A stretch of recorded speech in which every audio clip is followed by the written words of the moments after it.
नमस्कार, स्वागत है आपका सरोकार में। मैं हूं अमृता राय। आज सरोकार में बात करेंगे कि क्या काले धन के खिलाफ चले अभियान से देश में एक ईमानदार राजनीति की संभावना बनी है। माना जाता है कि बिना राजनीतिक फंडिंग को पारदर्शी बनाए काले धन को खत्म करना मुमकिन नहीं है। नोटबंदी के बाद से जनता की तरफ से ये उम्मीद जताई गई है कि राजनीतिक दल भविष्य के चुनाव में अनअकाउंटेड मनी यानी बेहिसाब धन का इस्तेमाल नहीं करेंगे। कुछ नेताओं की ओर से भी संसद के अंदर और संसद के बाहर ये मांग उठाई गई है। हालांकि ऐसे सुझाव कोई पहली बार सामने नहीं आए हैं। 1998 में राजनीतिक सुधारों पर सुझाव देने के लिए बनी इंद्रजीत गुप्त समिति ने स्टेट फंडिंग का समर्थन किया था और उसके बाद इसके पक्ष में कई आयोगों के सुझाव आ चुके हैं। इसके बावजूद स्टेट फंडिंग को लेकर राजनीतिक दलों में आम सहमति शायद नहीं बन सकी है। नोटबंदी के इस माहौल में क्या ये उम्मीद की जा सकती है कि सरकारी चंदा मिलने से देश की राजनीति स्वच्छ हो जाएगी?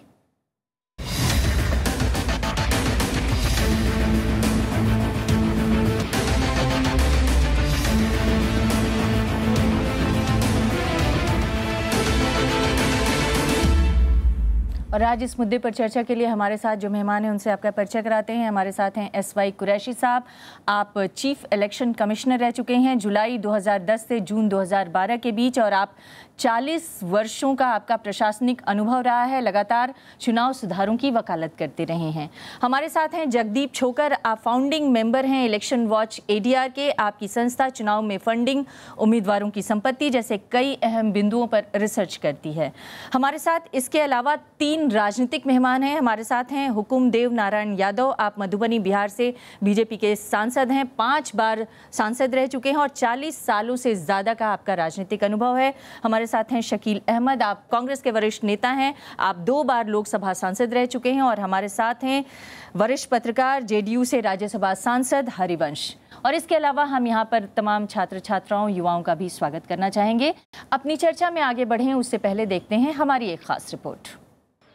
काले धन का मसला उठने के साथ चुनाव लड़ने के लिए राजनीतिक दलों को राजकोष से पैसा देने का मुद्दा फिर से उठा है।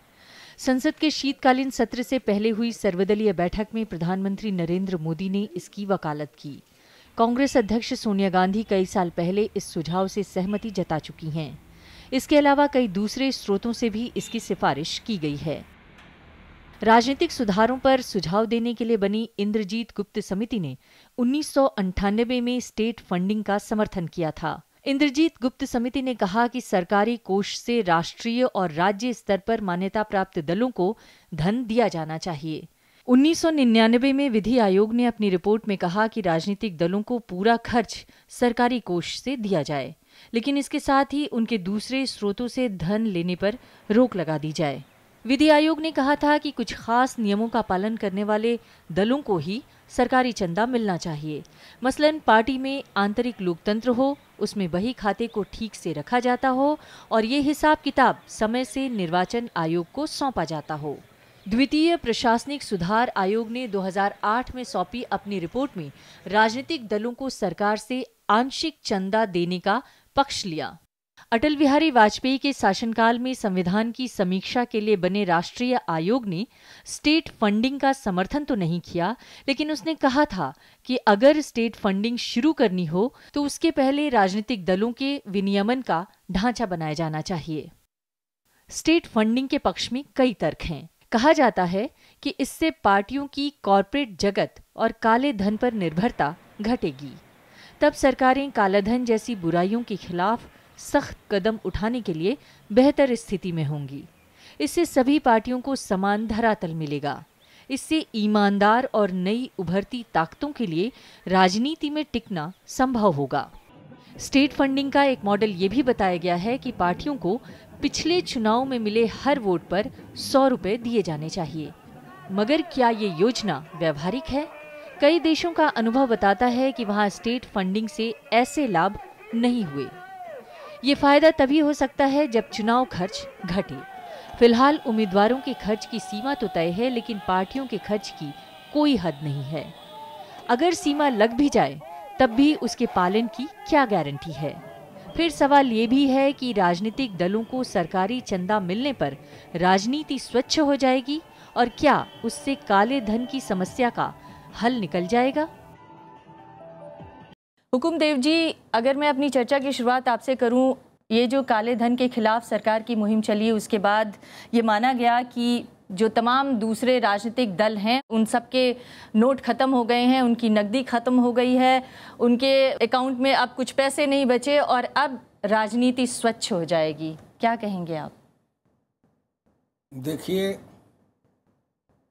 मेरा 40 वर्ष का नहीं, मेरा 56 साल से ज़्यादा का राजनीतिक जीवन है। मैं सन 62 में पहली बार विधानसभा का चुनाव लड़ा था और 1959 में ग्राम पंचायत का प्रधान बना था। तब से राजनीति में मैं मूल रूप से समाजवादी धारा में था और ये आश्चर्य है कि मैं संघ का स्वयंसेवक रहते हुए डॉक्टर लोहिया के साथ समाजवादी आंदोलन में था। लेकिन आज तो आप बीजेपी में हैं। आज बीजेपी में हैं। बहुत हमारे समाजवादी धारा के लोग बीजेपी में आए। आज जो हमसे अलग हैं, मेरी आलोचना करते हैं, वो भी कभी न कभी हमारे पार्टनर बन के बहुत दिन तक राज चलाए हुए हैं। तो मैं आपको बताऊं ये कि जब तक कारण का निवारण नहीं होगा तब तक रोग का निदान नहीं होगा। नहीं तो कारण का निवारण करने की तो भरपूर कोशिश की गई है सरकार की तरफ से। मैं ये जानना चाहती हूँ आपसे कि ये जो निवारण करने की कोशिश की गई है, क्या इससे नई राजनीति की शुरुआत हो पाएगी? होनी चाहिए। नई राजनीति की शुरुआत होनी चाहिए और होकर रहेगी। जब एक बार आदमी कुछ करने का संकल्प लेके चलता है तो वो बहुआयामी सुधार करना चाहता है। एक बार जहाँ से ये धारा प्रारंभ हुई है, इसका मतलब है कि संपूर्ण स्वच्छता की ओर जो हम कदम बढ़ा रहे हैं, काले धन भ्रष्टाचार से समाज को मुक्ति के लिए, उसमें एक केवल चुनाव एक कारण एक चुनाव भी है, लेकिन केवल एक कारण चुनाव ही नहीं है इसके नहीं, लेकिन मुख्य भ्रष्टाचार और काले धन की जननी जो है वो राष्ट्रीय पार्टियों को माना जाता है, राष्ट्रीय क्या तमाम राजनीतिक दलों को माना जाता है।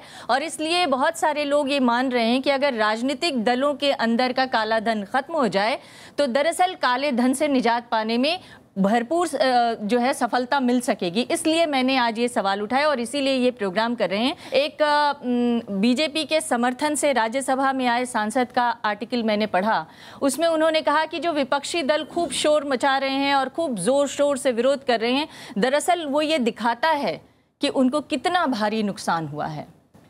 भारतीय जनता पार्टी विचित्र पार्टी, जब वो अपोजिशन में रहते हैं तो उनका एक रूल होता है और सरकार जो करना चाहती है उसका अपोज करते हैं, और जैसे सत्ता में आते हैं उसी की नकल करने लगते हैं।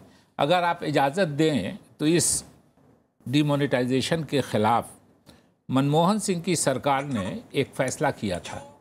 ये बीजेपी का ऑफिशियल प्रेस कॉन्फ्रेंस है, ये बीजेपी का ऑफिशियल प्रेस कॉन्फ्रेंस है। ठीक है, लेकिन हम डिमोनेटाइजेशन पे बात नहीं कर रहे हैं। हम ये सवाल कर रहे हैं कि क्या आपकी सरकार ने अपनी तरफ से राजनीतिक दलों की स्वच्छता को लेकर कोई पहल की? कहा ना कि इसी के वजह से काले धन खत्म होंगे और पॉलिटिकल पार्टी का काला धन खत्म हुआ, ये दावा किया जा रहा है, इसलिए मैंने ये सवाल किया। 1 मिनट में बता देता हूँ। 2014 के ये press conference, official press conference है बीजेपी की।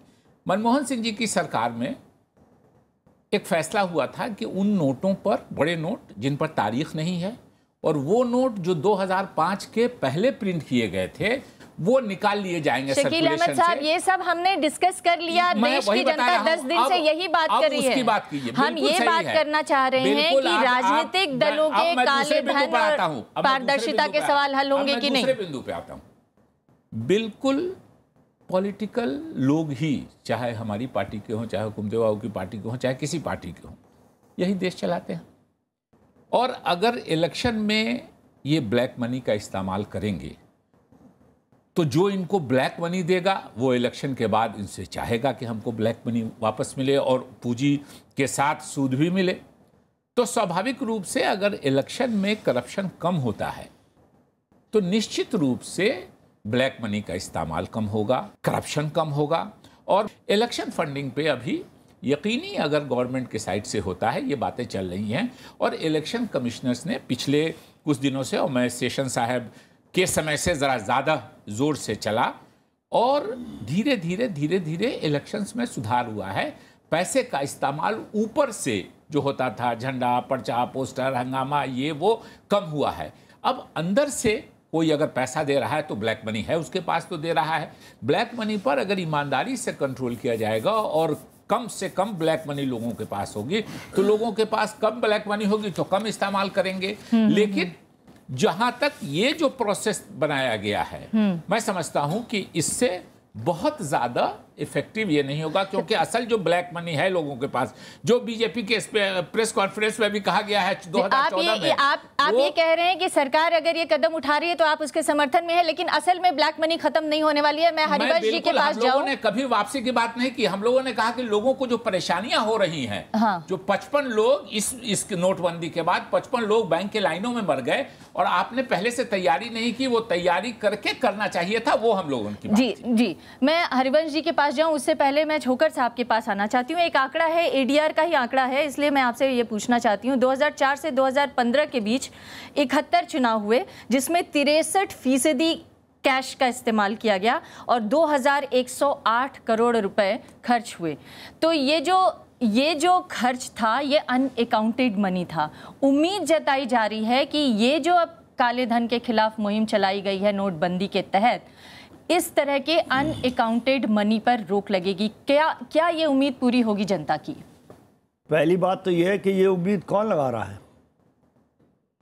अगर सरकार ने ये कहा है कि काला धन खत्म हो जाएगा और चुनाव में काला धन भी खत्म हो जाएगा, ये वही सरकार है जिसने सुप्रीम कोर्ट में आरटीआई के बारे में एक एफिडेविट दिया है कि राजनीतिक दलों को आरटीआई के अंडर नहीं आना चाहिए।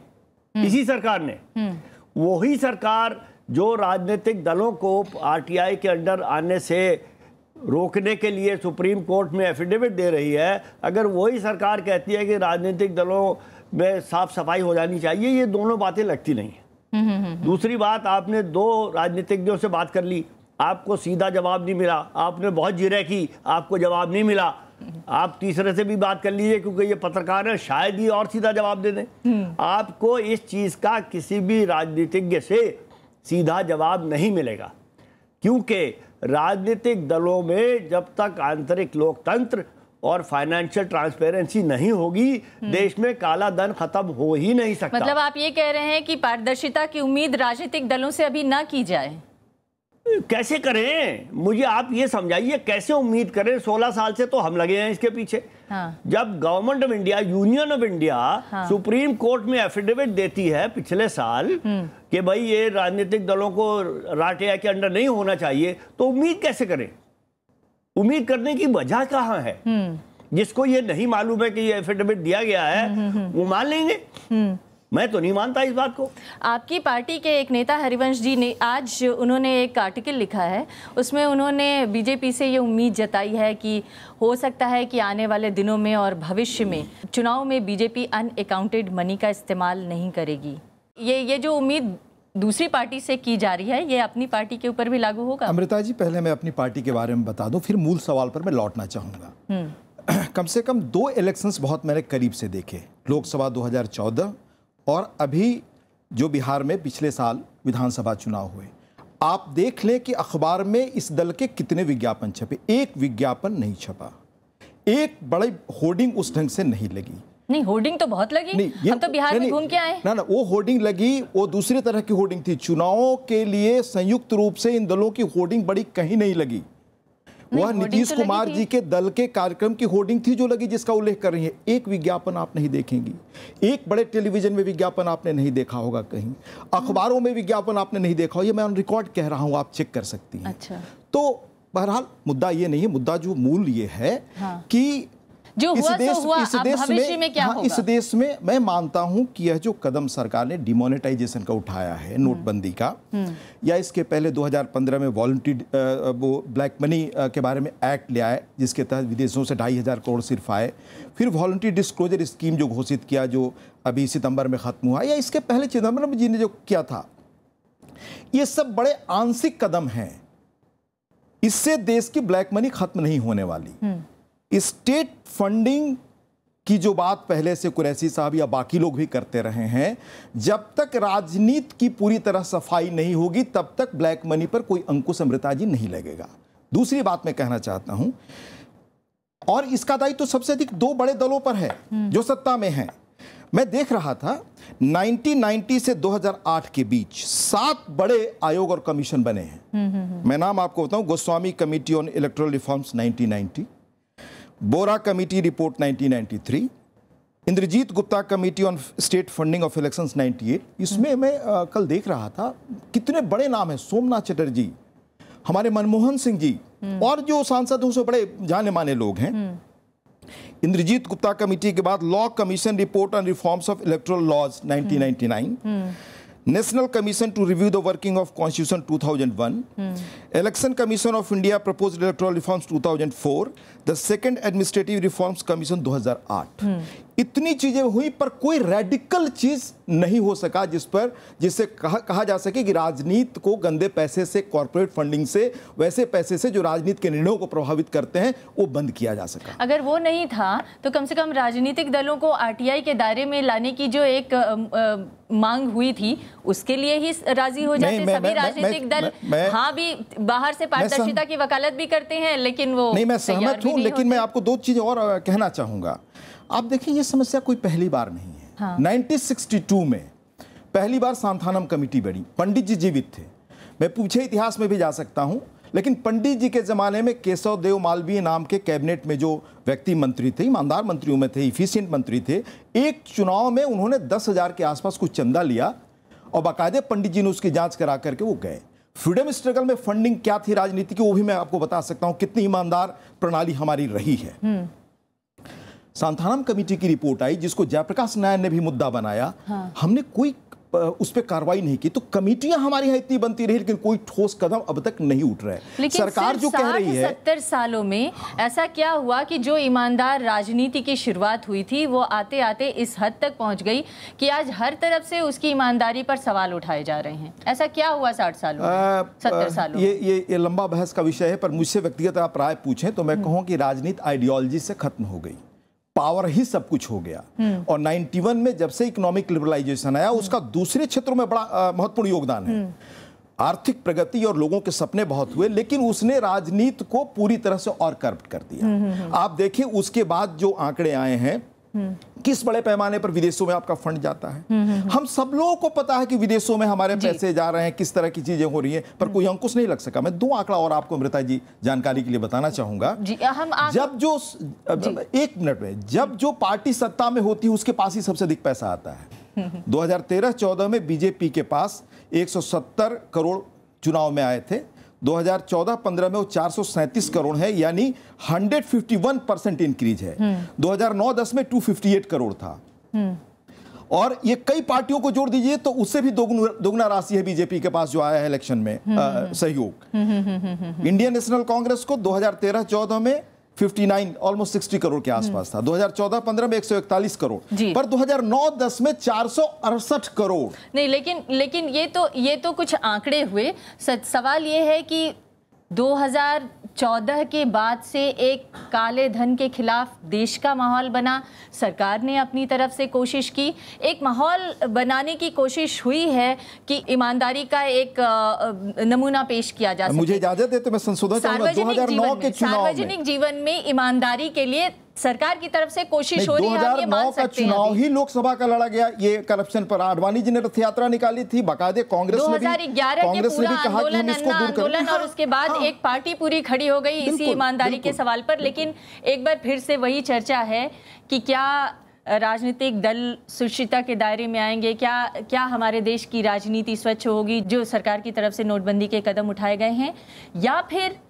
फिलहाल तो राजनीतिक दलों के पैसे खत्म हुए हैं लेकिन जल्दी जल्दी वो फिर से नोट जुटाने में लग जाएंगे? क्या होगा? नहीं, मैं पहले दिन से मैं इस राय का हूँ कि ये जो डीमोनेटाइजेशन का कदम लिया गया ये बहुत अच्छा है, क्योंकि ब्लैक मनी से सब परेशान है, सब पार्टियां परेशान है, लेकिन उसका कोई हल निकाल नहीं पाता था। कम से कम एक कोशिश, मुश्किलात हो रही हैं उसको पे नहीं जाएंगे, लेकिन मैं उम्मीद करता हूँ कि शायद अच्छा नतीजा निकल आए। लेकिन जो सबसे बुनियादी चीज़ है वो हमें मिस न करें, क्योंकि इलेक्शन के वक्त की जो करप्शन है वो पूरी करप्शन की बुनियाद है। क्योंकि जब सैकड़ों करोड़ खर्च करके कोई आदमी, करप्शन की नहीं, पूरे काले धन की, पूरे काले धन की, क्योंकि जब लीगली तो सीमा है 28 लाख से ज़्यादा विधानसभा में नहीं खर्च कर सकते आजकल, लोकसभा के लिए 70 लाख, लेकिन सबको मालूम है कि 10 करोड़ 20 करोड़ 50 करोड़ खर्च होता है, सबको मालूम है। ये कहाँ से आता है? ये सब काला धन है, काला धन की बात हो रही है। हम इसके लिए ये भी मानना पड़ेगा कि राजनीति बगैर पैसे के तो हो नहीं सकती। पॉलिटिकल पार्टी को पैसा चाहिए, कैंपेन के लिए चाहिए। क्या उसका कोई अच्छा तरीका हो सकता है? जैसे कि हरिवंश जी ने इतने सारे कमेटी की बताई रिपोर्ट, उन सब ने चिंता व्यक्त की है कि काला धन और पैसा जो खर्च हो रहा है बड़ी गलत बात है, इसका कुछ इलाज करें। लेकिन इलाज किसी ने सजेस्ट नहीं किया। इलाज क्या सजेस्ट? आपने तो कई बार सजेस्ट किया है। उन जिनकी सुनते नहीं ना कोई, अब सुनेंगे शायद।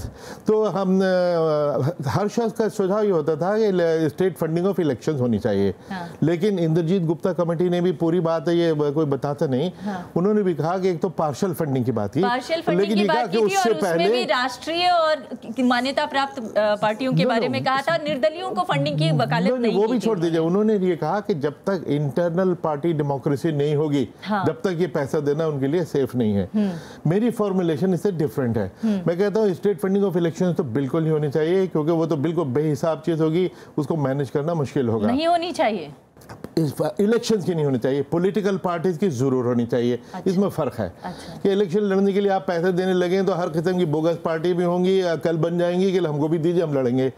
लेकिन अग्नि परीक्षा से गुजरी हुई जो पार्टियां हैं कि आप इलेक्शन के बाद हर वोट के ऊपर, मैंने फॉर्मुलेशन सुनिए, बस हम समझ लीजिए कि हर आप इलेक्शन हो चुका, इलेक्शन में आपको जितने वोट मिले उसके में 100 रुपए से ऐड कर लीजिए, हर एक वोट पे 100 रुपए ले लीजिए। और पिछले इलेक्शन में 55 करोड़ वोट पड़े थे, 100 रुपए के हिसाब से 5,500 करोड़ रुपए, 5,500 करोड़ ले लीजिए, लेकिन प्राइवेट फंडिंग टोटल बैन हो जाएगी, फिर किसी से आप नहीं ले सकते।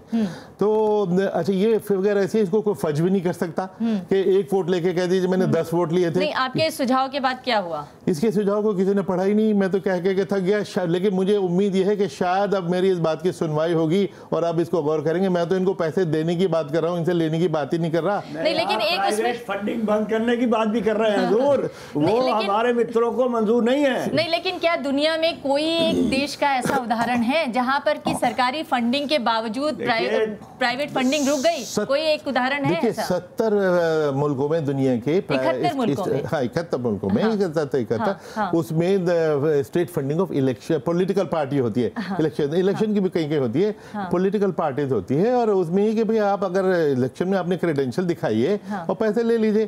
तो ये तरीका अगर यूरोप में 80% यूरोप के मुल्कों में चल रहा है और कामयाब है, तो हमारे क्यों नहीं कामयाब होगा? लेकिन मैंने सवाल दूसरा किया था, मैंने कहा था कि स्टेट फंडिंग के साथ साथ कॉर्पोरेट फंडिंग भी हो रही है कि नहीं हो रही है? अब मेरी जानकारी के मुताबिक जहां पर भी स्टेट फंडिंग हो रही है वहां पर कॉर्पोरेट फंडिंग रुकी नहीं है। तो क्या हम उम्मीद कर सकते हैं कि भारत में रुक जाएगी? नहीं, एक तरीका नहीं है, लेकिन देखिए कॉर्पोरेट फंडिंग जो है अगर कानूनी तौर पे होगा कि आप ले ही नहीं सकते। अभी तो जो पॉलिटिकल पार्टीज ने पिछले 5 साल में दिखाया कि हमने 4,000 करोड़ रुपए रेज किया, उसमें से कॉर्पोरेट से जितना मिला वो भी उन्होंने दिखाया, और जो कैश में मिला जो 80% कैश है, 4,000 में से 3,000 20,000 से कम है ना, 20,000 से कम, जो इसलिए उसका कोई हिसाब नहीं कि किसने दिया।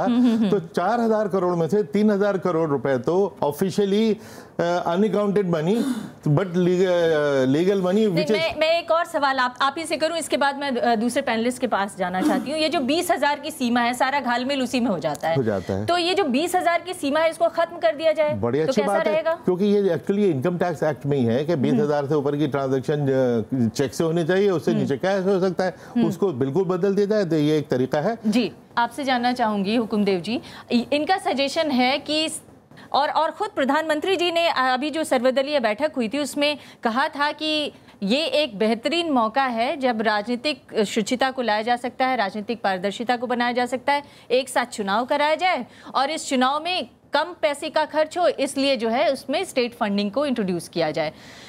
इन्होंने कहा अगर स्टेट फंडिंग होगी तो 5500 करोड़ रुपए का खर्च हो सकता है। क्या सरकार इसके लिए तैयार है? देखिए, असली बात है कि एक रास्ते नहीं है, अलग अलग से लोग कई रास्ते सुझा रहे हैं कि इसका निदान निकाला जाए। प्रधानमंत्री जी ने कहा जी, लेकिन जब तक हिंदुस्तान के सभी राजनीतिक दलों में सहमति नहीं बनेगी तब तक ये लागू नहीं होगा। तो सहमति बनाने की कोई कोशिश हुई है कि नहीं हुई है? बैठक काहे किए थे प्रधानमंत्री जी? वो चाय पिलाने के लिए तो नहीं बुलाए थे, इसीलिए बुलाए थे कि भाई एक ये विचार है, इस विचार पर आप लोग सोचिए, मंथन करिए और इस पर राय दीजिए। अगर सभी राजनीतिक दल इस पर सहमत हो जाए तो नरेंद्र मोदी को तो सेकंड नहीं लगे करने में। दूसरा, ये जो चुनाव के अंदर जो काले धन का चाहे भ्रष्टाचार है, इसके कारण क्या है? मैं सन 62 से लेके अब 72 तक के चुनाव की बात कर सकता हूँ। हिंदुस्तान के राजनीति में जब पैसे वाले घुसने लगे, सेवानिवृत्त लोग आने लगे, बड़े बड़े व्यवसायी व्यापारी आने लगे, तो ये राजनीति में भ्रष्टाचार भी बढ़ा है और पैसे का प्रयोग भी बढ़ा है। लेकिन आप हर देश के हर नागरिक को चुनाव लड़ने का अधिकार है, उसको वंचित कैसे कर सकते हैं? मेरी बात समझिए, लड़ने से वंचित नहीं कर सकते, लेकिन राजनीतिक दलों के तंत्र में जब सेवानिवृत्त अधिकारियों, इसलिए डॉक्टर लोहिया ने पहला आवाज दिया था सन 62 में, हम उनके साथ लड़े थे कि सेवानिवृत्ति के बाद किसी भी सरकारी अधिकारी को सरकारी या गैर सरकारी संस्थानों में सलाहकार या नौकरी के रूप में जाने में प्रतिबंधित करो। क्योंकि सुन लीजिए मेरी बात पूरी, प्रतिबंधित करो, एक तरीका वो बताते थे। दूसरा, इस काला धन के लिए जो आज नरेंद्र मोदी ने कदम उठाया है, ये सन 62 से आंदोलन करके नारे लगा के हम करते थे। तीसरी बात, आपने एक इम्पॉर्टेंट बात कही थी, मैं चाहती हूँ आप छोटा सा जवाब दीजिए, इसके बाद मुझे ब्रेक पे जाना है।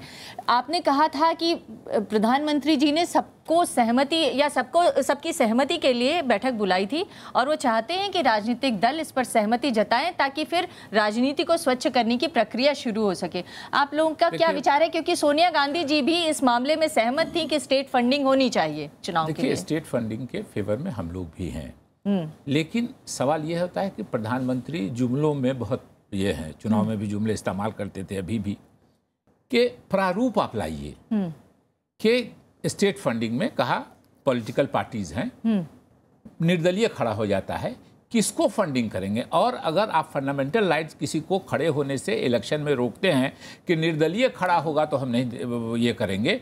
निर्दलीय एमपी का लगभग 12 लोग, हम लोग जहाँ से आते हैं, लगभग 12 लाख 15 लाख वोटर्स हैं, उसमें निर्दलीय खड़ा होकर, इंडिपेंडेंट खड़ा होकर कोई एमपी जीत जाता है। लेकिन और है मिसाल, मैं बिहार की बात कर रहा हूँ, बिहार में है शकील साहब, अभी तो प्रक्रिया तय नहीं हुई है।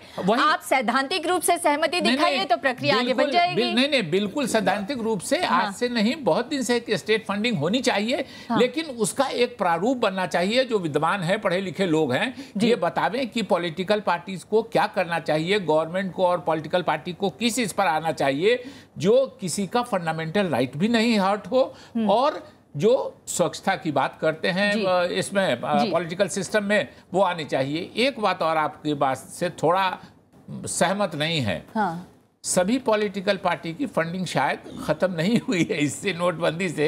एक आध पॉलिटिकल पार्टी के बारे में है कि उसने पहले अपने लोगों को खबर कर दिया था, इसलिए ये चर्चा है। और ये सोशल मीडिया में बैंक अकाउंट्स की फोटोकॉपीज भी आई हैं कि किस डेट में किस पार्टी के किस अकाउंट में कितना पैसा जमा हुआ, वो सब सोशल मीडिया पे घूम रहा है। जी देखिए, पहली बात तो ये है कि इसको स्टेट फंडिंग कहना ही गलत है, ये पब्लिक फंडिंग है। जब हम इसको स्टेट फंडिंग कहते हैं तो आम नागरिक के समझता है मेरे बाप का पैसा तो है नहीं, सरकारी पैसा है। अगर इसको हम पब्लिक फंडिंग कहें तो जनता को समझ में आएगा कि हमारा पैसा है, पहली बात। दूसरी बात, ये जो कहा गया, हुकुमदेव जी ने भी कहा और उसको समर्थन भी मिला कि राजनीतिक दलों में आपस में सहमति नहीं हो रही है। देखिए, 1999 में लॉ कमीशन ने भी कहा था, सब लोग कह रहे हैं, ये जितनी रिपोर्ट है हमारी वेबसाइट पे सब लगी हुई है, राजनीतिक दलों में इसी चीज़ पे सहमति नहीं होती। जब ये सुप्रीम कोर्ट ने कहा कि इलेक्शन में खड़े होने वाले को अपने क्रिमिनल बैकग्राउंड का ब्यौरा देना पड़ेगा, तो यूं सहमति हो गई थी। आरटीआई में यूं सहमति हो गई, जब से हम लोग काम कर रहे हैं 6 दफा सहमति हो चुकी है सारे दलों में, लेकिन इस मुद्दे पे सहमति नहीं होगी, क्योंकि एक सहमति अंदर ही अंदर ये है कि सब लोग अपना अपना काम करते रहो, जनता को बुद्धू बनाते रहो। लेकिन आप कह रहे हैं कि जनता के पैसे से राजनीतिक दलों की फंडिंग हो या पब्लिक फंडिंग इसको नाम दिया जाए। जी हाँ। अगर पब्लिक फंडिंग के तहत ये तमाम राजनीतिक दल चलना चाहते हैं और चुनाव लड़ना चाहते हैं, और इस वक्त जब देश की जनता अपनी ईमानदारी का सबूत दे रही है, तो क्या उसको ये अपेक्षा नहीं करनी चाहिए कि राजनीतिक दल भी अपनी ईमानदारी का सबूत दें? एक ब्रेक के लिए रुकेंगे, ब्रेक के बाद वापस लौटेंगे।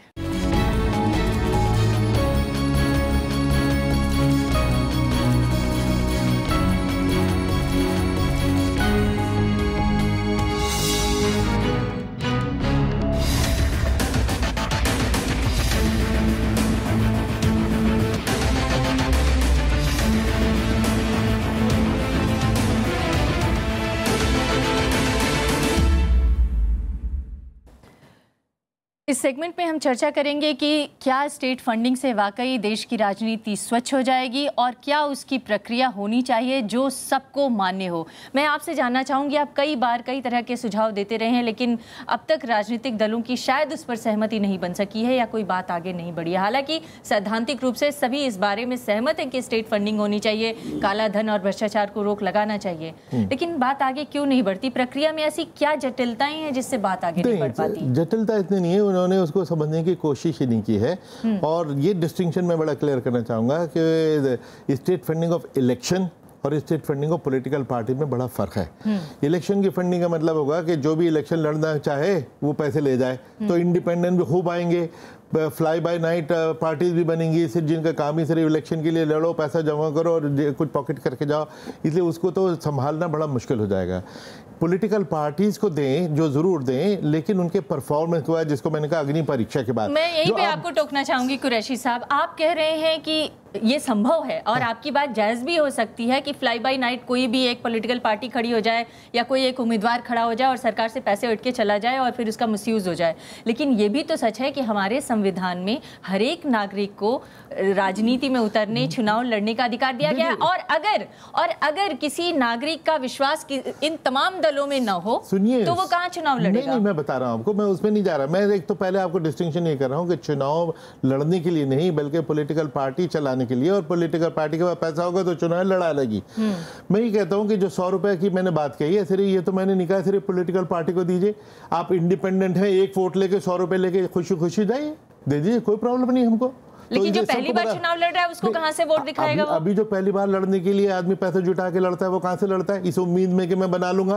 तो इन्वेस्टमेंट पहले तो करनी पड़ती है। तो अगर ये कर रहा है कि पहली बार की इन्वेस्टमेंट के लिए हो सकता है कॉर्पोरेट फंडिंग होने लग जाए या कोई भ्रष्टाचारी फंड करने लग जाए। देखिए, भ्रष्टाचार तो फिर भी चल सकता है कि भाई अंडर द टेबल तो किसने क्या दिया, लेकिन अभी तो ऑफिशियली लीगली कि जो पॉलिटिकल पार्टी को चंदा देता है उसको पूरा टैक्स माफ है। और पॉलिटिकल पार्टी को फिर जो कॉर्पोरेट वाले फंड देते हैं, अगर 10-20 करोड़ देंगे तो कोई फ्री लंच तो कोई है नहीं कि भाई 20 करोड़ देगा तो जवाब में उसको कोई ना कोई कंसेशन चाहिए, कोई लाइसेंस चाहिए, कोई कॉन्ट्रैक्ट चाहिए। इसीलिए हमने देखा प्रोसेस क्या हो जो सबको मान्य हो जाए। सीधी सी बात, क्या इलेक्शन के बाद हर वोट के ऊपर 100 रुपए दे दीजिए, इंडिपेंडेंट को भी दीजिए, पार्टी को भी दीजिए, जो जितना डिजर्व करेगा, अर्न करेगा, उसको मिल जाएगा। उसके बाद जो छोकर साहब ने जैसे कहा, लेकिन फिर हर किस्म की प्राइवेट कलेक्शन बंद होगी, क्योंकि उसी में इलेक्शन फंड के नाम से ही बेईमानी होती है कि मैं तो बड़ा ईमानदार हूं लेकिन इलेक्शन लड़ना है, भैया जरा मदद करो, विच मींस करप्शन, वो फिर बैन हो जाएगा। और अच्छा, दूसरी ये 5,000 करोड़ आएगा कहां से? ये भी कोई बड़ी बात नहीं है। 5,000 करोड़ 5 साल में 1,000 करोड़ साल बहुत मामूली चीज है। मैं उसका भी फॉर्मूला बता देता हूँ। इलेक्शन फंड बना दीजिए, कॉर्पोरेट वगैरह जो है उस इलेक्शन फंड को देंगे और इलेक्शन फंड आपको आपके परफॉर्मेंस के बेसिस पे आपको डिसबर्स कर देगा। कोई इसमें कोई प्रॉब्लम नहीं, बड़ा आसान चीज है, बस उसको ध्यान देना। मैं राजनीतिक दलों से पूछती हूँ, ये इनका सुझाव है कुरैशी साहब का कि क्यों ना एक इलेक्शन फंड बना दिया जाए, जो भी कॉर्पोरेट को चंदा देना है या जिन लोगों को भी राजनीतिक चंदा देना है वो उसी फंड में जमा कराएं और फिर वो सभी पार्टियों में अपने जो भी अनुपात तय हो उसके हिसाब से बांट दिया जाए। क्या ये सुझाव सही नहीं है? दो बात है। एक है कि वर्तमान व्यवस्था में काट छांट के कुछ उसको सुधारना, एक है वर्तमान व्यवस्था को उठा के आग में जला देना, नई व्यवस्था को खड़ा करना। दोनों में बुनियादी फर्क है। जो पार्टी 10 साल से रजिस्टर्ड है प्रांतीय पार्टी के, क्षेत्रीय पार्टी के लिए और केंद्रीय पार्टी के लिए इतना परसेंटेज वोट चाहिए, इस सीमा के जो पार्टी होंगे उसको हम फंड करेंगे। वो कानून में परिवर्तन करिए, संविधान में कर देंगे, कहाँ से इस प्रश्न उठेगा। दूसरा कि इलेक्शन कमीशन सीधे कहे कि तुमको हम 10 गाड़ी देंगे, 20 मोटरसाइकिल देंगे और वो हम उसका पेमेंट करेंगे, तुमको कुछ नहीं करना है, हमको कुछ करना ही नहीं है। मतलब आप ये चाहते हैं सारा बोझ इलेक्शन कमीशन उठाए? इलेक्शन कमीशन एक निर्धारित कर दे, 6 कंस्टिट्यूएंसी जैसे बिहार में है, भाई 6 गाड़ी आपको देंगे जी और हम देंगे, उसका पेमेंट हम करेंगे। इलेक्शन कमीशन द्वारा रेट भी निर्धारित है, हम मोटरसाइकिल देंगे, आपके 6 कंस्टिट्यूएंसी में 5-5 मोटरसाइकिल देंगे, उसका रेट निर्धारित है, आप उतना दे दीजिए। जो रिकॉग्नाइज्ड पार्टी है, कितना व्यवहारिक है ये उसको करिए। व्यवहारिक है? मुझको बहुत व्यवहारिक नहीं लगता है, क्योंकि इलेक्शन के ज़माने में कैश देते हैं लीडर्स और कैश लोग लेते हैं समाज के लोग, उस पर इलेक्शन कमीशन कौन सी नज़र रखेगा।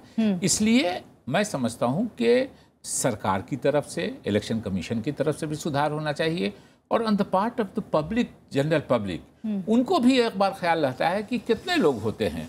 लगभग 3-4 लोग एक एमएलए की कंस्टिट्यूंसी में, जो करप्शन का मेन, वैसे तो अब ग्राउंड लेवल पर भी चला गया है पंचायतों में और उसमें भी, लेकिन मोटे तौर पे एमएलएज और एमपीज को, जिनसे स्टेट गवर्नमेंट और गवर्नमेंट ऑफ इंडिया चलती है, उनको लोग आमतौर पे उनके इलेक्शन को ज़रा ज़्यादा महत्व देते हैं। तो 4 लाख के लगभग आबादी होती है एमएलए में और 15 से 20 लाख की आबादी होती है पर।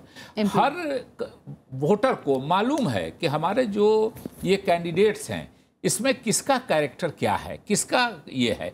बिल्कुल फुल प्रूफ नहीं होगा, लेकिन अगर एक फैसला इस पर होने लगे कि हम ईमानदार को वोट देंगे, या अगर 4-5 गड़बड़ है तो जो सबसे कम गड़बड़ है उसको हम वोट देंगे, एक दिन में ईमानदार कहां से सर्टिफिकेट लाइएगा। सिंपल बात है, जनता की जिम्मेवारी है कि अच्छे आदमी को वोट दे, राजनीतिक दलों की जिम्मेवारी नहीं है कि अच्छे आदमी को टिकट दें। राजनीतिक दलों की जिम्मेदारी हम लोग करते हैं रेड अलर्ट कॉन्स्टिट्यूएंसी, उनमें जिनमें 3 से ज्यादा उम्मीदवारों के खिलाफ क्रिमिनल केस होते हैं, आधे से ज्यादा कॉन्स्टिट्यूएंसीज में है। जो जीतने वाली पार्टी है उनके तीनों कैंडिडेट एक से हैं। जनता की अपनी इनको प्रैक्टिकल नॉलेज नहीं है। प्रैक्टिकल नॉलेज मुझे नहीं है सर, आपके डेटा की नॉलेज है। पहली बात जो हर पॉलिटिकल पार्टी करती है कि विनेबिलिटी क्या है। हाँ, मुझे मालूम है ना, विनेबिलिटी वो है जो क्राइम करता है। अब जीतता है कि उसका जात है कि नहीं, वहां उसका धर्म का आदमी है कि नहीं, तो ये जिम्मेदारी पॉलिटिकल पार्टी की नहीं है। पहले टिकट मिलता है, फिर वोट मिलता है। टिकट हम इसलिए देते हैं, या कोई पॉलिटिकल पार्टी देती है कि इसको वोट मिलेगा कि नहीं मिलेगा। आपको भी तो सोचना चाहिए। बिल्कुल सोचना चाहिए, नेता है। बिल्कुल मैं कह रहा हूँ, बिल्कुल सोचना चाहिए, सुधार होना चाहिए, दोनों तरफ से होना चाहिए। पॉलिटिकल पार्टी आर्थिक सुधार की बात कर रहे हैं, लोगों की तरफ से भी, समाज की तरफ से भी सुधार होना चाहिए, सब फ्रंट पे होना चाहिए, तब सुधार होगा। जो हम बात कर रहे हैं कि फंडिंग का तरीका क्या हो, पब्लिक फंडिंग हो या स्टेट फंडिंग हो, सबसे पहले एक तो स्वागत करना चाहिए कि प्रधानमंत्री ने कहा है कि वह भी इलेक्शन रिफॉर्म की ओर जाना चाहते हैं, और जब तक यह होगा नहीं तब तक उनकी जो मंशा है काले धन की सफाई को पूरी नहीं होने वाली। आपको ये डर है कि नहीं पूरी हो पाएगी? मैं ये नहीं कह रहा, ये तो समय बताएगा। मैं कोई किसी किस्म की टिप्पणी नहीं करना चाहूंगा, पर अगर उनकी मंशा बिल्कुल साफ और सही है जो दिखाई दे रही है, तो वो साबित होगी 2 चीजों से जो उन्होंने कहा है। बेनामी संपत्ति उसको सरकार अपने कब्जे में ले, और दूसरा इलेक्शन रिफॉर्म। इलेक्शन रिफॉर्म के फंडिंग को लेकर के अलग अलग मत है। अभी जैसे कुरैशी साहब ने बताया, वो भी एक रास्ता है। दूसरा, अभी मैं पढ़ रहा था मिस्टर जैदी का बयान कि स्टेट फंडिंग के लिए अभी यह हम तैयार नहीं है, या पार्शियल फंडिंग हो, या कई कमिटीज ने कहा कि बजटरी सपोर्ट हमारा क्या हो सकता है वो देखें हम। तो इसमें तो सबसे पहला काम सरकार को यह करना चाहिए कि एक्सपर्ट्स की कमेटी बना दे, वो सारी पुरानी रिपोर्ट्स देखे, अपनी सारी सर्कमस्टेंसेस देखे, अपने आर्थिक हालात देखे, और किस तरह से पब्लिक फंड क्रिएट किया जा सकता है उसको ले। एक रास्ता ये भी हो सकता है कि सेस सरकार हर चीज पे लगाती है, सफाई के लिए, बाकी चीजों के लिए, इसके लिए भी लगा सकती है कि साफ सुथरी राजनीति के लिए जनता पैसे दे। यह लेकिन कोई जनता से ही ले लेंगे। मैं कोई रास्ता नहीं बता रहा हूं, लेकिन इस तरह के कई रास्तों के लिए एक्सपर्ट्स की कमेटी बन सकती है, वो सुझाव दे सकते हैं। आपने तो बताया 1990 से लेके पता नहीं दर्जन भर कमेटियां बन गई, लेकिन कुछ नहीं हुआ। फिर मैं कह रहा हूं उत्तर प्रधानमंत्री ने कहा है तो उनको अपनी बात का ध्यान रखना पड़ेगा। हाँ। तो ये टाइम बाउंड कमेटी हो, जैसे अभी रेलवे पर उन्होंने पूरे देश के लोगों से मांगा सुझाव और उस पर काम कर रहे हैं वो, उसी तरह से फिर पॉलिटिकल पार्टी से मांगे, एक्सपर्ट्स की कमेटी 2 महीने में रिपोर्ट दे, पॉलिटिकल पार्टीज के लोग दें, फिर जनता से वो करें और 6 महीने के अंदर 5 महीने के अंदर एक टाइम बाउंड घोषित करने की 5 महीने में ये सारा सुधार का प्रपोजल देश के सामने होगा, देश इस पर डिबेट करे, पार्लियामेंट डिबेट करे, उस पर जो कॉन्सेंसस बने उसको रास्ता उठाया जाए। ये एक रास्ता है। पर मैं तो एक चीज और मैं जोड़ देना चाहता हूं कि ये तो एक रास्ता हुआ, दूसरा ये जरूरी क्यों है अमृता जी, ये जितनी बातें हम कर रहे हैं, यह जो कॉरपोरेट फंड आता है वो सारे आगे के डिसीजंस को किस तरह से पॉल्यूट करता है। अभी 8 लाख करोड़ आपका जो बैंकों में राशि फंसी है, और ये कोई अभी से नहीं, ये पिछले 60-70 वर्षों से चल रहा है। हमारा पॉलिटिकल सिस्टम उसका प्रिजनर है, क्योंकि हम चाहते हैं कि उस पर डिपेंडेंट रहे, वहां से फंडिंग आती रहे। अदरवाइज इसमें अगर रेडिकल इन्फॉर्म वो सुधार हो कि लोन किसके पास जाए, तो कोई विजय माल्या पैदा नहीं होगा। विजय माल्या के सहयोग में देखिए मेजर पॉलिटिकल पार्टीज कौन कौन है। इवन यहां तक स्थिति पहुंच गई कि राज्यसभा चुनाव में पैसे देकर लोग जीत रहे हैं, जिस राज्यसभा की कल्पना की गई थी। ये सारे आरोप आए और राज्यसभा में पहली बार ऐसा हुआ कि एक राज्य में इनकम टैक्स ने छापा डाला और जो प्रत्याशी थे उनको पकड़ा, चुनाव काउंटरमैंड हुआ। इस साथ पहली बार हुआ। तो रेडिकल सफाई की जरूरत है, जिसमें सारे पॉलिटिकल पार्टीज को सहमत होना ही चाहिए। और उसके प्रैक्टिकल रास्ते क्या हो सकते हैं, उसमें छोकर साहब जैसे लोग हैं, आपके जैसे लोग हैं और एक्सपर्ट्स आए। बाकी पॉलिटिकल पार्टी जो बड़ी हैं उनके पास मुझे लगता है कि उसमें भी कमिटेड लोग हैं। ऐसे पॉलिटिकल पार्टी इसके लिए तैयार हैं? बिल्कुल इस डिबेट के लिए तैयार हैं। सुधार सफाई जो प्रस्ताव आएगा उसके लिए हम लोग तैयार हैं कि कैसे सुधार हो। जी देखिए, मैं सिर्फ ये कहना चाहता हूं कि ये इसलिए नहीं होगा पब्लिक फंडिंग ऑफ इलेक्शन। सबसे पहले ये पता करना होगा कि कितना पैसा चाहिए इलेक्शन में। अगर पॉलिटिकल पार्टी और उनके कैंडिडेट ये बता दें कि वाकई में कितना पैसा खर्च हुआ, कितना बजटरी प्रोविजन करना है, तभी तो होगा। हम सीधे कहेंगे कि तुमको 1 लाख में चुनाव लड़ना है तो लड़ो, तो घर बैठो। अरे साहब देखिए, क्योंकि चुनाव खर्चे का पक्का पता किसी को नहीं है। एक कुरैशी साहब का ये कहना था कि चुनाव में फंडिंग करने के बजाय राजनीतिक दलों को फंडिंग किया जाए और राजनीतिक दल अपने कैंडिडेट करें और लड़े। तो क्या ये अगर राजनीतिक दल इंडिपेंडेंट अगर खड़ा होना चाहेगा तो उसको क्या होगा? ये देखिए, राजनीतिक दल इसको होने नहीं देंगे और ये नहीं होगा और काला धन खत्म नहीं होगा। 10 तारीख से ही जब पुलिस वालों ने रिश्वत लेनी शुरू कर दी या इनकम टैक्स वालों ने या किसी और ने, कालाधन बनना शुरू हो गया है। दिवाली पे आपने अपने घर में सफाई करवा ली, उसके अगले दिन से कचरा घर में इकट्ठा होना शुरू हो जाता है। जब तक राजनीतिक दलों की आर्थिक व्यवस्था पारदर्शी नहीं होगी, काला धन खत्म नहीं होगा। जी, मैं कुछ युवाओं से सवाल लेती हूँ। जी सर, मेरा सवाल कुरैशी साहब से और 2 मेजर पार्टियों के प्रतिनिधि से। एक से पूछिए ना, कैसे? नहीं, तीनों से सर। प्री इलेक्शन जो पॉलिटिकल पार्टियां बताती हैं कि हमारा चंदा जो है वो आम जनता से आया है, लेकिन इलेक्शन के दौरान या उसके बाद पता चलता है कि 300-400 करोड़ रुपए इतने आ गए कि वो कॉरपोरेट घराने या अदर से आ गए। तो इलेक्शन के बाद चाहे हारती हैं पार्टियां चाहे जीतती हैं, कॉर्पोरेट घरानों को पैसा कैसे वापस करती हैं सर? वो ब्लैक मनी क्या नहीं होता? ये तो राजनीतिक दल बताए तो ज्यादा अच्छा होगा। क्या इलेक्शन फंड होना चाहिए उसके लिए, या फिर ट्रांसपेरेंट होना चाहिए कि कितना फंड कहां से आया? जी, ये 2 क्वेश्चन है सर। क्या इलेक्शन फंड बनना चाहिए या फिर जो पैसा आता है उसका ट्रांसपेरेंट होना चाहिए, वो पारदर्शी होनी चाहिए? देखो, अगर आप तैयार हो जाओ हिंदुस्तान के नौजवान, हंसिए मत, तो इस व्यवस्था को चुटकी बजाते बदल दिया जाएगा, लेकिन आपको पहले तैयार होना होगा। नंबर 1। और दूसरा, निराशाजनक स्थिति में कभी नहीं रहना चाहिए। सन 60 से मेरे पिताजी जब फ्रीडम फाइटर थे, 8 चाचा 4 चचेरा भाई जेल गए थे, वह देश आज़ाद हुआ तब से लेके आज तक हम देश की प्रगति को देखते आए हैं, परिवर्तन को भी देखते आए हैं। बहुत देश में बदलाव धीरे धीरे आ रहा है। तीसरा, कठोर कानून के बिना, ये लोहिया कहते थे कि यह विधान का देश है, कानून से आदमी तुरंत सुधर जाएगा। छुआछूत उपदेश से नहीं मिटा, संसद ने कानून बनाया, देश में मिट गया। अमृता जी, अभी एक चर्चा हो रही थी, हम दोनों, हम और कुरैशी साहब उसमें थे कहीं, कि साहब विधानसभा का लोकसभा का चुनाव एक साथ होना चाहिए।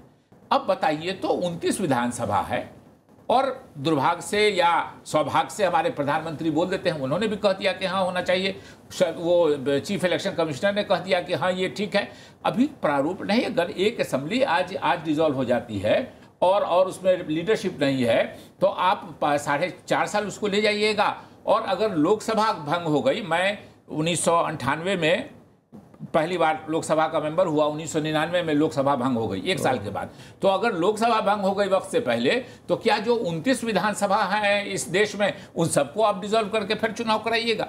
तो एक प्रारूप सामने आना चाहिए, स्टेट फंडिंग का हो, एक साथ असेंबली पार्लियामेंट का चुनाव का हो, और कोई भी सुधार की बात हो। देश के आम लोग आमतौर पे वोट के समय में थोड़ा मोड़ा हो जाता है, लेकिन आम लोग भी चाहते हैं। हालांकि उनका सवाल ये था कि जो कॉर्पोरेट फंडिंग है उसको आप लोग जब चुनाव खत्म हो जाता है तो बताएंगे कि नहीं बताएंगे? जब फंडिंग शुरू होगी तो कोई सी फंडिंग की जरूरत नहीं होगी जी, लेकिन अभी नहीं बताएंगे। चलिए अगले सवाल की तरफ जाते हैं। चर्चा से हमें ये समझ में आया कि अब राजनीतिक पार्टियां इसके लिए कतई तैयार नहीं होंगी जल्दी की स्टेट फंडिंग हो। इनके लिए कारपोरेट फंडिंग जरूरी है इलेक्शन जीतने के लिए, क्योंकि सत्ता सबकी चाह है। तो हमारा प्रश्न ये है कि जब ये लोग ये स्टेट फंडिंग के लिए तैयार नहीं सकते, तो एक दूसरा पहलू ये भी हो सकता है कि ये काम करें कि जो भी खर्चे जहाँ से भी आ रहे हैं अपने चंदे को पूरी तरह से डिस्क्लोज करें। ये पहला कदम हो सकता है।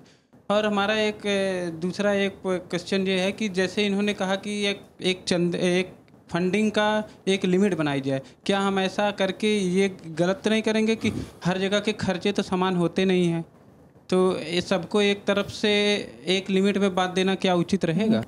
दरअसल देखिए, किसी एक सुझाव के बारे में मैं नहीं कह सकता कि उसी से बड़ा परिवर्तन होगा, और राजनीतिक दल नहीं चाहते। माहौल बने, अगर जनता का दबाव बने तो हालात बदलेंगे। अगर राजनीतिक दल नहीं कर रहे हैं तो एक किस्म से युवाओं से लेकर सब में आक्रोश इस व्यवस्था के प्रति पैदा हो तो शायद बदलाव हो। मैं पहली जो सांथानम कमेटी जिसका मैंने उल्लेख किया, जिसने भ्रष्टाचार पर जांच के लिए अपनी रिपोर्ट जो दी, उसमें उल्लेख किया है 62 में एक कमेटी बनी थी। एक अमेरिकन सीनेटर का नाम, उसका नाम मुझे याद नहीं है, उसका हवाला देकर कि पहले अमेरिका बहुत भ्रष्ट था, ब्रिटेन बहुत भ्रष्ट था, पर ऐसे सुधारों से सारी चीजें बेहतर हुई हैं। ठीक बात है। तो ये जो चीजें कॉर्पोरेट फंडिंग अभी बंद नहीं हुई है। आज भी पूरा इलेक्शन चला गया, क्रिकेट हेडली ही कहता था उसको। चीजें मैं वही था दोनों पार्टियों के कन्वेंशन में इत्तेफाक से। उसमें मैं हेडली ही कहता रह गया लास्ट तक, और करप्शन में अमेरिका में ईमानदार चुनाव होता है, ये मत बोलिए। नहीं, चुनाव की नहीं कह रहा हूं, मैं कह रहा हूं आज से 100 वर्ष पहले जिस व्यक्ति ने रिपोर्ट दी कि अब हम रिफॉर्म करें, चीजें ठीक हुई, मैं वो कोट कर रहा हूं। लेकिन एक उसके साथ दूसरा ये है कि हमारी राजनीति की धारा में मूलतः सुधार चाहिए, और जनता से भी अपेक्षा क्या है उसमें। 2 चीजें मैं कहना चाहूंगा। महाभारत में एक बड़ी पुरानी कहावत है, महाजनो येन गता सुपंता। गांधी जी के जमाने में क्या था, जैसे नेता चलते हैं जनता उनको फॉलो करती है। तो पहले हमारी राजनीतिक दलों में वो सफाई अंदर से होनी चाहिए। यही तो वजह थी जो हमने इस चर्चा को कराया है। बिल्कुल सही करा रहे हैं। अब ये प्रधानमंत्री जी ने कहा है, हम मान लिए कि अब तक चीजें नहीं हुई ठीक। प्रधानमंत्री जी ने कहा है और हम मानते हैं कि उनकी ईमानदार कोशिश है, उसकी परख तो होनी है ना। उस पर बाकायदे एक टाइम बाउंड प्रोग्राम बने, वो कहें कि ये चीजें मैं करने जा रहा हूं, उससे राजनीति की सफाई होगी। पर ये पहल अब एक टाइम बाउंड हो तो इसका असर दिखाई देगा, और जनता के बीच से भी इसका दबाव होना चाहिए। दूसरी चीज मैं जोड़ देना चाहूंगा, राजनीतिक दलों को एक चीज बड़ा फर्क आया है। अमृता जी, राजनीति पहले आइडियोलॉजी बेस्ड थी, आज वो आइडियोलॉजी नहीं रह गई है 91 के बाद। कोई किसी जगह कहीं जा सकता है, कोई किसी चीज की बात कर सकता है, और हर जगह इकोनॉमिक लिबरलाइजेशन ही हमारा इकोनॉमिक डेवलपमेंट का मॉडल रह गया। पहले राजनीति की एक धारा इस देश में थी, आपको मैं नाम याद कर रहा था अभी, विनोबा, जेपी, धीरेन्द्र मजूमदार, दादा धर्माधिकारी और अनेक ऐसे लोग जो एक लोग बिहार में निर्धन का बेटा कर्पूरी ठाकुर जी, और इसके पहले पंडित जी के जमाने में पंडित मतलब राजनीतिक विचारधारा का क्षय हो रहा है, विकास हो रहा है, और इस वजह से भी ये सारी समस्याएं। नहीं, मैं इनकी बात कर रहा हूँ जो सत्ता में नहीं गए। या आप याद रखें हुकुमदेव जी, मैं इनकी बात कर रहा हूँ जो सत्ता में नहीं गए। पंडित जी के जमाने में पहले कैबिनेट में 20 ऐसे लोग थे जो बड़े लोग थे, वो सत्ता में नहीं गए, पर उनकी एक सत्ता रही, उनका एक और रहा प्रभाव रहा। राजनीति में वो धारा खत्म हो गई है। एक ऐसे भी लोग आने चाहिए, ऐसे भी नौजवान आने चाहिए जो सिर्फ इस तरह के सुधारों के लिए काम करें, तो कोई आस्था बनेगी नहीं। लेकिन हर चीज हम नौजवान और जनता से ही क्यों अपेक्षा करते हैं? कुछ राजनीतिक दल भी अपनी तरफ से नई विचारधारा प्रस्तुत करें जनता के सामने। 2-3 सवाल एक साथ पूछेगा। मैं इस डिबेट के माध्यम से जानना चाहूंगा कि जिस देश में इतनी बेरोजगारी और भ्रष्टाचार जिस चरम पर है आज के समय को अगर हम देखें तो खैर इसकी प्रासंगिकता भविष्य ही बताएगा इस देश में कि इसकी प्रासंगिकता कितनी उचित होगी इस डिबेट की। लेकिन मैं ये जानना चाहूँगा, खैर अगर हम मान लें कि अगर ये ऐसा होगा तो पार्टियों का जो निजी स्रोत है धन आवंटन का, इसको कैसे हम रोकेंगे या इसको सरकार कैसे सुनिश्चित करेगी? मैं आपसे थोड़ा सा जानना चाहता हूँ कुरैशी साहब से। जी, एक दो सवाल और कोई पूछना चाहता है तो इकट्ठे पूछ लें, अब मेरे पास वक्त नहीं है। मेरा क्वेश्चन था, ये दो प्रमुख जो राजनीतिक दल के नेता आए हुए हैं, तो इनसे था कि देश भर से जो काला धन हटाने की मुहिम चली है इस समय, तो ये पार्टियां अपने को पारदर्शी कब बनाएंगी जी, और आय व्यय का विवरण कब देंगी? एक सवाल और, कोई आप दोनों में से कोई पूछना चाहता है? राजनीतिक दल और सत्ता समाज को पथ दिखाता है, लेकिन जब राजनीति विरोध के लिए विरोध की राजनीति होती है तो ये कहाँ तक सही है और इससे कैसे सुधार संभव हो सकते हैं? जी, कुरैशी साहब आपसे शुरुआत करें। सबसे पहले उन्होंने सवाल किया था कि ये कॉरपोरेट जो पैसा देते हैं इनको वापस कैसे दिया जाता है? इनको पैसे के रूप में वापस नहीं दिया जाता, इनको लाइसेंस दिया जाएगा, इनको कॉन्ट्रैक्ट दिया जाएगा, इनको बैंक लोन दिए जाएंगे जो बाद में माफ़ कर दिए जाएंगे, इस तरीके से लौटाया जाता है। उसी से मुक्ति दिलाना चाहते हैं कि उनसे पैसा लेना ही नहीं है, क्योंकि वो मुफ्त में कोई पैसा नहीं दे, लालच में ही देता है। उसके बजाय जनता देने को तैयार है। आप तो इलेक्शन के लिए पैसा चाहिए होता है ना कॉरपोरेट से, उसके बजाय जनता से ले लीजिए, इस शराफत से ले लीजिए, डिग्निटी से ले लीजिए और करप्शन खत्म हो। और एक चीज़ मैं आपको बताना चाहूँगा, इतनी डिप्रेसिंग, उसमें एक बड़ा अच्छी एक मिसाल, मिज़ोरम में एक बड़ा खूबसूरत मॉडल है जिसकी लोग पता नहीं क्यों बात नहीं करते। वहाँ के कोई 40 के करीब चर्च ऑर्गेनाइजेशन ने फैसला कर लिया कि जो हर किस्म का ये कैंपेन करते हैं कोई अलाउड नहीं है, सिर्फ एक कैंपेन अलाउड है। नुक्कड़ पे आके सारे कैंडिडेट खड़े होकर अपनी अपनी बात बता दें, 50,000 रुपए में वो इलेक्शन हो जाता है और साफ सुथरा इलेक्शन होता है, मोस्ट पीसफुल। वो छोटा राज्य है, बड़े राज्यों में कैसे? छोटे छोटे राज्यों में और जगह करके तो देखें, इसकी तरफ नेता लोग जाएं, जाके समझ के आए, मॉडल इतना अच्छा है और इसमें से भी कोई रिफॉर्म के कुछ आइडियाज निकलेंगे। जी छोकर साहब, देखिए शुरू में ये कहा गया था कि देश में माहौल पैदा होगा तो सुधार होगा। देश में माहौल पैदा कैसे होता है? सबसे ज्यादा माहौल पे जो असर पड़ता है वो राजनीतिक दलों से पड़ता है। देश का माहौल बनाने क्या सबसे बड़ी जिम्मेदारी राजनीतिक दलों पे है। राजनीतिक दल तो कह रहे हैं कि हम पारदर्शी नहीं होंगे, सुप्रीम कोर्ट में कह रहे हैं, और जनता को कह रहे हैं, युवकों को कह रहे हैं कि बेटा तुम हमें पारदर्शी बनाओ। ये कैसे होगा?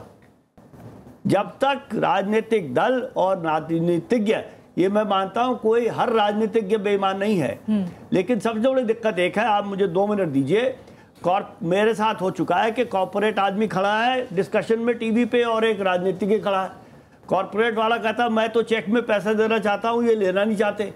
पॉलिटिशियन कहता है मैं तो चेक में लेना चाहता हूं, ये देना नहीं चाहते। असलियत ये है कि जब चेक में पैसा अगर दिया जाएगा तो उसमें से कोई बीच में अपना हिस्सा नहीं निकाल पाएगा। वो कॉर्पोरेट वाला 10 करोड़ देता है, उस कंपनी से 10 करोड़ कैश लेता है, 1 करोड़ अपनी जेब में रख लेता है, 9 करोड़ नेताजी को देता है। नेताजी 1 करोड़ अपनी जेब में रख लेते हैं, 8 करोड़ पार्टी को देते हैं। तो इसमें व्यक्तिगत फायदा और संस्थागत फायदा दोनों का क्लैश ऑफ इंटरेस्ट है, कॉन्फ्लिक्ट ऑफ इंटरेस्ट है। जब तक वो पॉलिटिकल पार्टियां ही उससे डील कर सकती हैं, जनता उससे डील कर ही नहीं सकती। देश के हर नागरिक की जिम्मेदारी है, उसमें राजनीतिक दल एक प्रधान जिम्मेदारी है। नंबर 2, हिंदुस्तान के अंदर जनमत का दबाव नहीं पड़ता है, ये भी गलत बात है।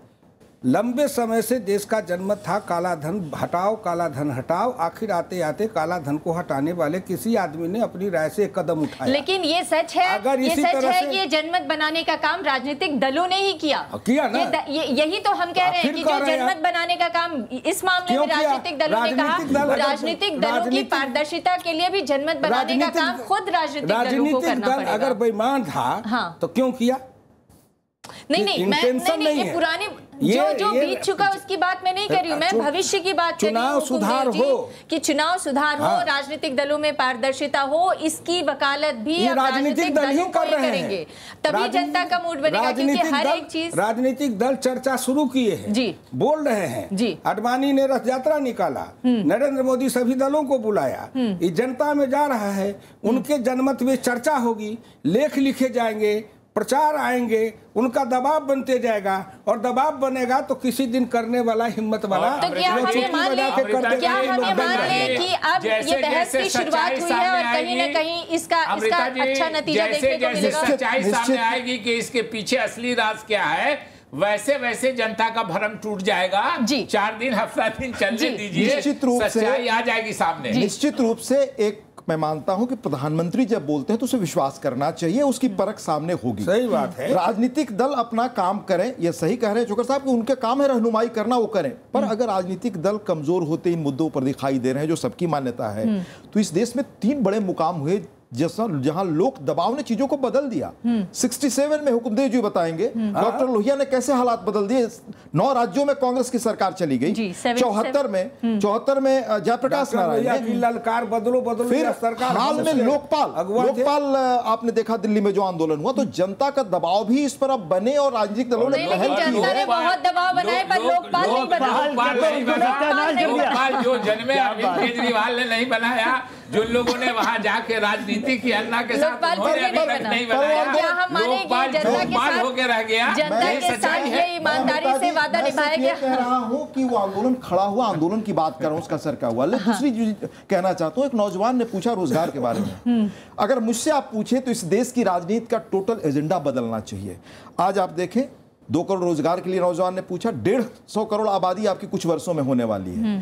किसी राजनीतिक दल के पास ये ब्लूप्रिंट तैयारी नहीं है कि वो 150 करोड़ जब लोग होंगे, युवा कितने होंगे, कहां कहा कि 2 करोड़ को साल में देंगे रोजगार।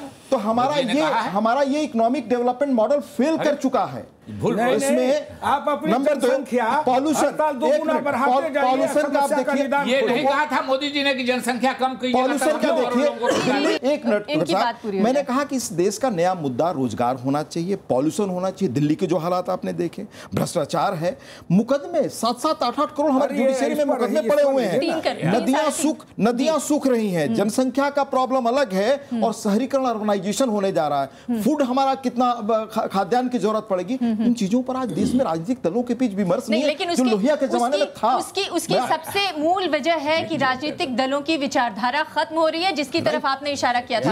आपका अंतिम कमेंट एक लाइन में सिर्फ ये है, अभी जो हमने यहाँ देखा यही देश की राजनीति में हो रहा है कि असली बात पे कोई बात करने को तैयार नहीं है। दुनिया भर की बातों पे बहस होती है, चर्चा जबरदस्त होती है, सुनाई नहीं देता क्या हो रहा है। जो यहाँ हुआ वही देश में और पार्लियामेंट में हो रहा है, इसलिए देश में प्रॉब्लम है। अगर हमारे राजनीतिज्ञ अपना काम करने लगे और शराफत से करे तो कोई दिक्कत नहीं है। देश में सुधार हुआ है, देश में सुधार होगा, सबकी जिम्मेदारी है, सब अपनी अपनी जिम्मेदारी कर रहे हैं और लगन से करेंगे। कोई अगर कहता है कि देश ने उन्नति नहीं की है, तरक्की नहीं की है, देश में विकास नहीं हुआ है, तो उससे बड़ा झूठा कोई नहीं है। हम सुधार के पक्ष में हैं, सुधार होना चाहिए और सभी तरफ से, जनता से, जो ऑटोनोमस संस्थान है उनके तरफ से तरक्की होती है, जैसे जैसे विकास और सुधार होता है, वैसे होना चाहिए। निराशावादी, बिल्कुल ठीक कहा हुकुमदेव जी, और मैं सहमत है इस मामले में, निराशावादी नहीं होना चाहिए। आज हमने ये बहस किया कि क्या इस मुहिम के बाद हम उम्मीद कर सकते हैं कि पारदर्शिता की तरफ राजनीतिक दलों का एक कदम आगे बढ़ेगा और सब मिलकर इसमें सहयोग करेंगे। आपकी नजर में क्या है? जी, मुझे ये उम्मीद है कि चुनाव सुधार की जो हम बात करते चले आ रहे हैं, अब उसको ध्यान दिया जाएगा और मिशन मोड में उस पर काम होगा। और जहाँ तक जनता का है, मैं बताना चाहूँगा जनता का सहयोग। हमने नेशनल वोटर्स डे शुरू किया था 25 जनवरी को 6 साल पहले। वहाँ पे हर उस पे 4 करोड़ के लगभग लोग प्लेज साइन करते हैं कि जी हम जरूर वोट देंगे और ईमानदारी से देंगे।